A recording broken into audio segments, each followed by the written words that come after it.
Hello dear students, Radhe Radhe आप सभी को। Class 7 super 30A1 7 super 30A2 section subject chemistry. Chapter का नाम है physical change and chemical change. इसमें हम जो स्टेज 1 है जर्मिनेटर्स उसको समझ रहे हैं। ठीक है, सभी बच्चे साथ के साथ अपनी बुक में इसको फिल जरूर कर लेना। Question number 11, heat is released when sodium metal is put in water. जो सोडियम मेटल होता है जब उसको वाटर में रखा जाता है तो हीट रिलीज होती है। ये बात सही है और ये एक एक्सोथर्मिक रिएक्शन है, तो आंसर आएगा true. Question number 12, smallest particles of a substance is called atom. Substance का जो स्मॉलेस्ट पार्टिकल्स होता है सब्सटेंस का, उसको हम एटम बोल सकते हैं। ये बात भी सही है। इसके अलावा एटम के सब एटॉमिक पार्टिकल्स भी होते हैं, मतलब एटम के अंदर इलेक्ट्रॉन्स, प्रोटॉन्स और न्यूट्रॉन्स भी पाए जाते हैं। ठीक है, question number 13, galvanisation is a process of depositing a layer of nickel over iron. Galvanisation process क्या होती है कि आयरन से बना हुआ कोई ऑब्जेक्ट है, उस पर रस्ट ना लगे, उस पर जंग ना लगे, इस वजह से आयरन से बना हुआ जो ऑब्जेक्ट होता है उसके ऊपर जिंक की परत चढ़ा दी जाती है। इस प्रोसेस को बोलते हैं गैल्वेनाइजेशन।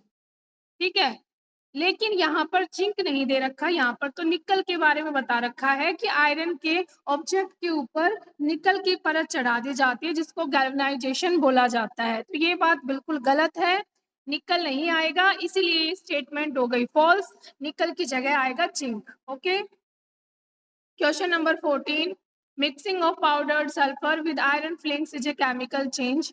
एक चाइना डिश लेनी है, उसमें पाउडर्ड सल्फर डालना है और आयरन फिलिंग्स डालनी है। मतलब जो सल्फर है वो पाउडर फॉर्म में है और जो आयरन फिलिंग्स है वो भी छोटे छोटे उसके टुकड़े हैं आयरन के। ठीक है, इन दोनों को मिला दिया, मिक्स कर दिया, तो ये केमिकल चेंज है? नहीं, ये केमिकल चेंज नहीं है, ये फिजिकल चेंज है, क्योंकि यहाँ पर कोई नया सब्सटेंस नहीं बना।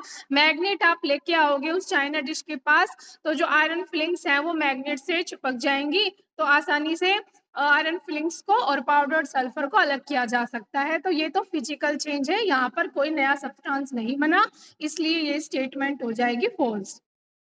Question number 15. In a decomposition reaction, an acid react with a base to form salt and water.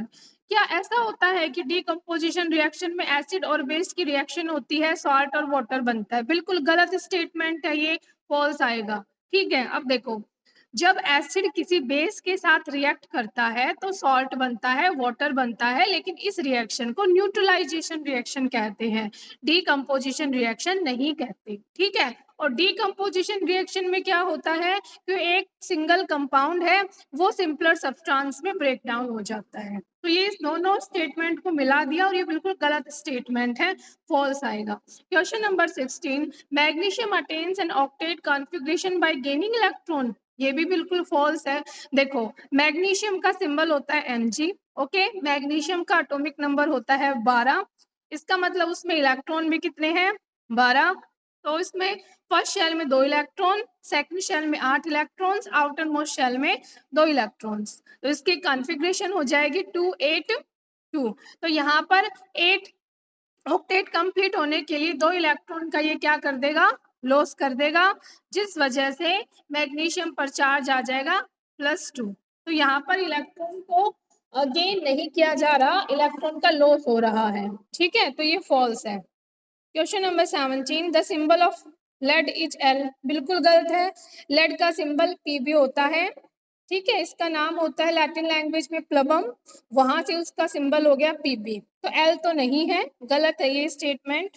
Question number 18, reaction of AgNO3 and plus NaCl, मतलब AgNO3 की रिएक्शन हो रही है NaCl के साथ, सिल्वर नाइट्रेट की रिएक्शन हो रही है सोडियम क्लोराइड के साथ, तो बन रहा है सिल्वर क्लोराइड और सोडियम नाइट्रेट। ये एक डिकम्पोजिशन रिएक्शन है? नहीं, ये डिकम्पोजिशन रिएक्शन नहीं है, ये गलत है, फॉल्स आएगा।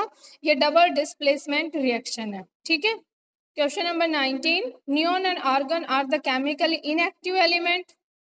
जो नियॉन है, आर्गन है, वो इनएक्टिव है, मतलब वो किसी के साथ रिएक्ट नहीं करते। नोबल गैसेस होती है ना, नियॉन और आर्गन, तो ये किसी के साथ रिएक्ट नहीं करेंगे, सही बात है, ये इनएक्टिव है, ट्रू आएगा। आज के लिए इतना ही। Thank you, Radhe Radhe.